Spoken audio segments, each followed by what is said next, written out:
My in-laws invited a complete stranger to Christmas dinner to replace me, and my husband made sure it became the last holiday they ever hosted.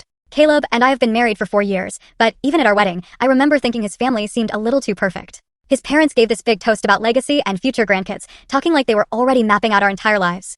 I smiled through the whole thing, unaware of what was coming. 2 years into our marriage, we learned I had a condition that made having a baby nearly impossible. Caleb and I grieved, then slowly found peace with our future together. His parents, however, refused to accept any of it.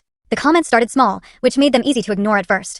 His dad made jokes about Caleb wasting his good genes, and his mom kept bringing up women from church who were great with kids, all while staring right at me. Caleb shut every comment down, but they'd just laugh and tell him he was being too sensitive. His mom's favorite line became, "We're just worried about the family line." I told myself I could handle their jabs, until everything changed at a summer barbecue. Caleb was inside getting drinks when his sister cornered me outside with her phone. She started scrolling through pictures of women I'd never seen before, listing their names, jobs, and how badly they supposedly wanted kids.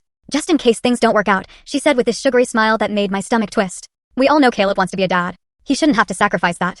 I froze. It hit me right then that his whole family had been auditioning my replacement behind my back. Caleb found me crying in the car 20 minutes later. He marched straight to his sister and confronted her on the spot. She told him he was overreacting and that she was just helping. Months later, when the Christmas invitation arrived, his mom was strangely insistent we show up exactly on time because someone special would be joining them. When we pulled into their driveway that night, I noticed a car I didn't recognize. Inside, the dining table was set with one extra place, and a woman I'd never seen before was already seated there, smiling at my husband like she'd been waiting for him all night. His mom introduced her as a family friend and urged us to sit. The woman kept finding excuses to ask Caleb questions, and his mom was practically glowing each time they spoke. Every topic circled back to the stranger's accomplishments, her traditional values, and how much she adored kids. Then his mom set her wine glass down like she was about to make an announcement. "We really think you two should get to know each other," she said. "She wants children. Lots of them." Then she turned to me with this pitying look that made my chest tighten. "We had to step in, sweetie. She's fertile." We checked. The whole room went silent. Everyone waited to see if I'd just swallow it. The woman across the table wouldn't even meet my eyes. I stood so fast my chair scraped across the floor. "You checked? You interviewed her like she's applying to be your son's breeding partner." His mom rolled her eyes. "We're trying to help. You can't give him a family, so we found someone who can." "That's not cruelty, honey. That's love." Caleb stood up beside me. "You have never once seen my wife as an actual human being. She's not something you swap out when she stops fitting your expectations. She's my partner, and you just proved you've spent our entire marriage waiting for her to fail."